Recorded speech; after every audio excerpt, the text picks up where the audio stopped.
श्री गुरुदेव नामे तमैव गतमदमानं रहित विकारं नित्यं गेयं नित्यं ध्येयं नित्यं गेयं ज्ञानाधारं ब्रह्म निधानं शील विधानं धीर्त गुणमानं परमोदारं निग्रह निष्ठं बुद्धि वरिष्ठं भावज विष्टं सहित विचारं असरण शरणं संशय हरणं लोकाभरणं जगताधारं मंगल करणं मंगल चरणं मंगल भरणं मंगलाय सारं अधदल कदनं पुष्पित वदनं शोभा सदनं निरहंकारं ज्ञानारक्तं ध्यानारक्तं सर्व विरक्तं शुद्धाचारं अति मृदुहासं वाणी विलासं दीनमणिभासं बहुहितकारं विनयावंतो परम विनीतो नौमी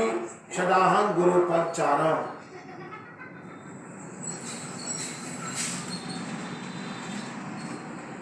दुखिया पंथ मूल आचार्य गादी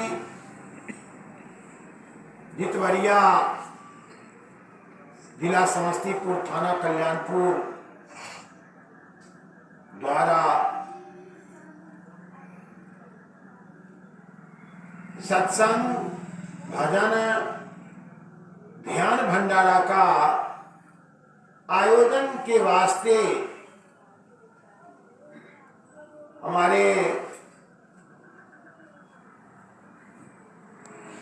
महात्मा स्वामी धर्म भिखारी जी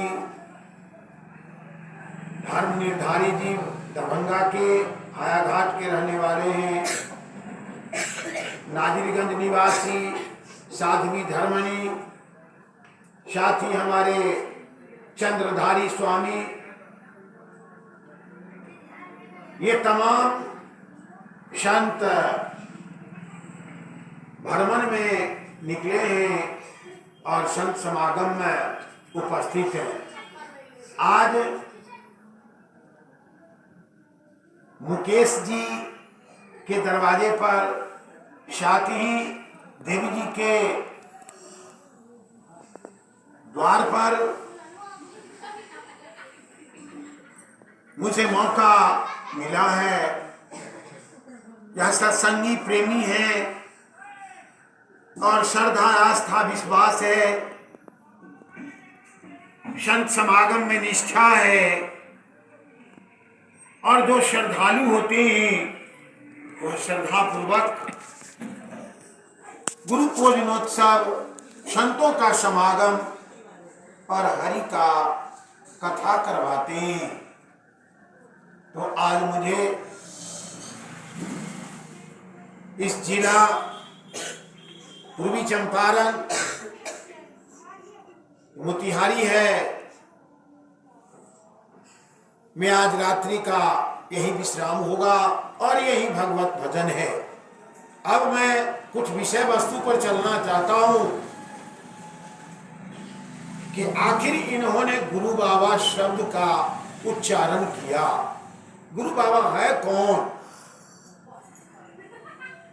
श ईशा गुरु बाबा अनिवर्चनीय प्रेम स्वरूप, इसका हिंदी में अनुवाद होता है ईश्वर। गुरु बाबा अनिवर्चनीय प्रेम का श्वेत रूप है, परंतु प्रकाशवपी पात्रे, विशेष पात्रों में इसका दिव्य प्रकाश होता है। जैसे पानी के अंदर हम मुख देखते हैं तो पानी जब साफ रहता है तो उसका प्रतिबिंब साफ साफ आता है, लेकिन पानी जब गंदा रहता है तो उसका फोटो साफ साफ नहीं आता। उसी तरह से जिस मानव का हृदय साफ और पवित्र होता है, उस पवित्र में स्वतः मालिक जो गुरु बाबा हैं, परम पिता हैं, परमात्मा हैं, वो प्रभु हैं, वो निरखते रहते हैं, वो स्पष्ट हो जाते हैं, वो दिखाई पड़ने लगते हैं, तो वो गुरु बाबा है। स ईश्वर गुरु बाबा अनिवर्चनीय प्रेम स्वरूप, ईश्वर गुरु बाबा अनिवर्चनीय प्रेम का श्वेत रूप है। रमत निरंतर गुरु बाबा। आप अष्टयाम करते हैं। अष्टयाम का अर्थ होता है आठों पहर। जो नाम का धुन होता है वो होता है अष्टयाम। आठों पहर 24 घंटा नाम का धुन होता है। उसी तरह से हमारे और आपके शरीर के अंदर जो हृदय है, इस हृदय में वो रमण करते रहते हैं, सब में रमन करते रहते हैं। वो रमता राम है। वो क्या है? रमता राम है। जो आत्मा राम है वो सब में रमन करते रहते हैं। रमत निरंतर आत्मा, रमत निरंतर आत्मा सब घट आठोयाम। वाको दुखिया ने कहा स्वामी ताही का नाम।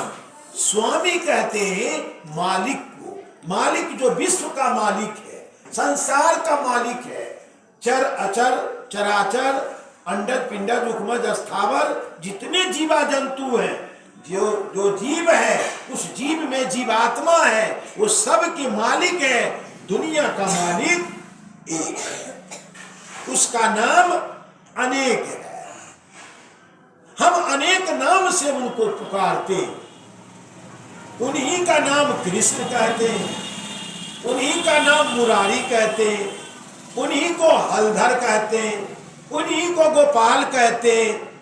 और द्रौपदी ने केशव कहा। है तो एक, लेकिन सब कोई उन्हीं को नाम से एक, सब अनेक नाम से पुकारता है।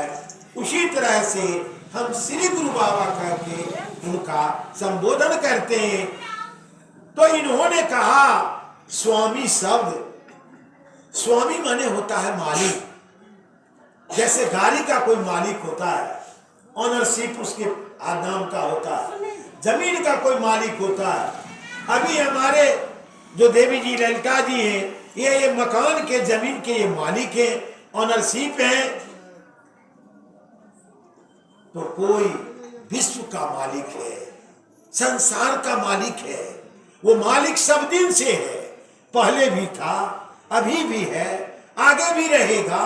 एक रूप है और उनमें कोई अंतर नहीं है। वो एक है, सब दिन से है। वो जग के स्वामी है। अब रहिए गुरु।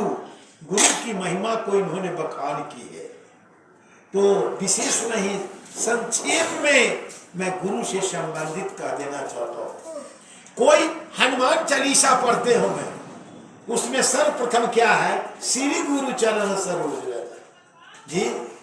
तो गुरु की प्रधानता वहां दी जाती है। तो गुरुदेवन के महिमा वर्णो, जो गुरुदेव तुम्हारी शरणो, गावत ही गुण पार न पावे, ब्रह्मा शंकर शेष गुण गावे। कौन कौन गावे? गुरु के महिमा का गुणगान कौन करते हैं? तो ब्रह्मा शंकर शेष गुण गावे। ब्रह्मा शंकर शेष महेश जितने भी हैं, ये सब के सब गुरु के महिमा का गुणगान करते हैं। तब अब आ गई कि ब्रह्मा शंकर शेष गुण गावे। तो प्रथम गुरु जब ऐसा किन्हा, तारक मंत्र राम को दिन्हा। तारक मंत्र राम को दिन्हा। तारक माने होता है कि तरने का मंत्र, भव सागर से तरने का मंत्र। ये संसार ही भव सागर है, और इस संसार रूपी भव सागर से हम एक नाव है। हम एक क्या है? नाव के भांति है।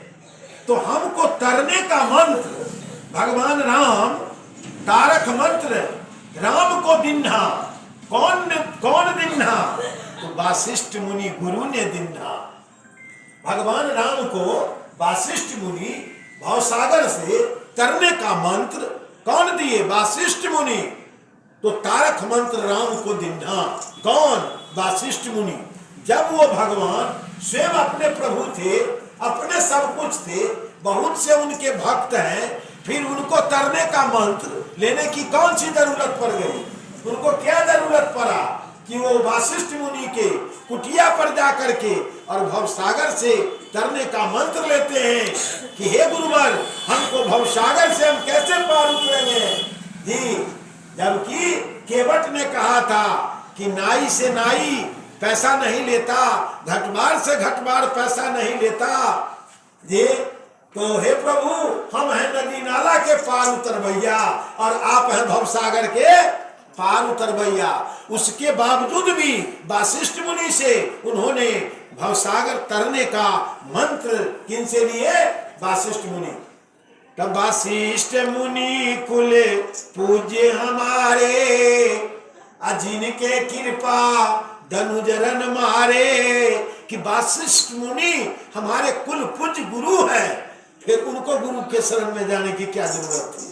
गुरु के शरण में नहीं जाते, तब ना हम लोग अनुकरण करते कि बिना गुरु के भी भक्ति करने से भवसागर से पार उतर जाता है। ऐसा तो कई शास्त्रों में नहीं लिखा हुआ है। फिर उल्टी और भगवान क्या कहते हैं सो सुना जाए क्षीर सागर में लक्ष्मण जी को कि गुरु बिनु भगति करहु जो कोई, अब मैं नहीं जान्यानि से फल होई। कि हे लक्ष्मण, गुरु के बिना जो भक्ति करता है, दान करता है, पुण्य करता है, तीर्थ करता है, व्रत करता है, मैं नहीं जानता हूं, ये सब उसका निष्फल जाता है। तो गुरु बिनु दाने पुण्य जो करहूं मिथिया होई, कबहू नहीं फल हूं, कभी भी फल नहीं मिलेगा। इसीलिए गुरु शरणागत में जाना चाहिए। तो जब गए वासिष्ठ मुनि के शरण में तो कौन कौन चीज मिला? 5 गो चीज। कौन कौन चीज? तो माला तिलक दिया स्वरूपा। कै गो हुआ? कितना हुआ बोलिए? माला तिलक, तिलक कर दिए, गर्दन में माला दे दिए, तो कै गो हुआ? 2 गो हुआ माला तिलक। तो माला तिलक दिया स्वरूपा, अपना वाला संत वाला रूप दे दिया, संत वाला रूप दे दिए। कौन? वासिष्ठ मुनि। तो माला तिलक दिया स्वरूपा, जाके बंदेरा जा भूपा। जो राजाओं में भूप थे तब अपना रूप दे दिए, माला दे दिए, तिलक कर दिए, तब कुछ और शिक्षा दी दिए। क्या दिए? ज्ञान। तो दया धर्म दो राह चिन्हाया। कौन रास्ता दिखा दिए? कि हे राम, दया और धर्म के तुम रास्ते पर चलना। कौन रास्ते पर चलना? दया और धर्म के रास्ते पर। किसान भाई जब कोदारी चलाते हैं, किसान भाई कोदारी चलाते हैं, खेत में पानी पटाते हैं, निकौनी करते हैं, तो हो सकता है कि कोई जीव कट जाता है उसमें और वो छटपट करने लगता है।